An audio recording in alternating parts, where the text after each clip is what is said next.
I am depressed as fuck. Okay, that microphone isn't even connected. It's actually this microphone. But I kind of wanted to talk about antidepressants today and have like a real talk about mental health because it's so important and there's all these mental health awareness content online, but I feel like not many people actually go into the nitty-gritty reality of having a mental illness. So I don't want to portray that I'm struggling mentally. Because I will say TLDR is movement and action, that they're some of the most healing for your brain. Like you got to move your body in order to get your brain to function and heal itself in a way. But I'm not a doctor. I'm just a college dropout who makes content online. So take it with a grain of salt, but I'm just talking from my personal experience. So currently, I'm taking antidepressant, um, but I'm in the process of tapering off. So this isn't any kind of video to try to encourage you to take medication or get off medication. It's just documenting my own journey. So I've struggled in the past with extreme anxiety. Like, I mean, social anxiety and just anxiety in general, where I could not get myself to leave the apartment. I could not, like, whenever people made eye contact with me, I would just like almost break down. And that has to do with some of my past traumas with trusting people. But, story for another day. I refused to be on medication for years. I mean, like years. Like I went to go talk to my doctor, and my primary care doctor was like, "Okay, girl, I need you to I need you to be on medication." And she said that many times over the course of like 2, 3 years, but my answer was always the same. Like, I don't want to ever rely on medication. It's a man made stuff. I can heal myself. And this girl worked really hard to heal herself. Like, I did everything that was uncomfortable in order to face my social anxiety. I found every uncomfortable situations and opportunities for me to put myself on stage in front of people, go to local networking events, um, just to try to face that fear. Because I really deeply believe that I could heal myself without relying on medication.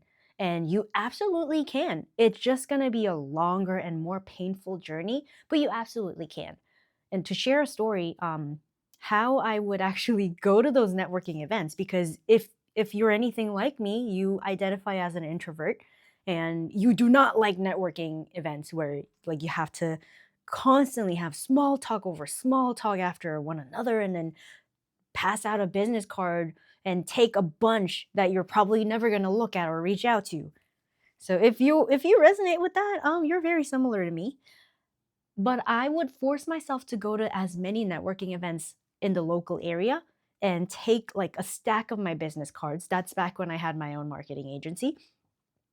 And I would park in the garage and I would break down. Like literally, I would just start crying because it felt like death. It felt like dying for me to be able to get out of that car and talk to those strangers. It was that scary.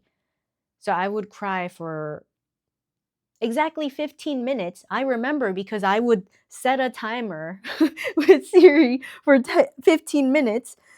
Oh, okay, Siri's responding. But I would set a timer for 15 minutes, cry it out, and the whole 15 minutes as I was crying, I was telling myself, "Okay, you're free to let everything out, your fear, your hesitation, anxiety, everything. You're allowed to express all of that, but the second the alarm hits, you have to get yourself out of the car."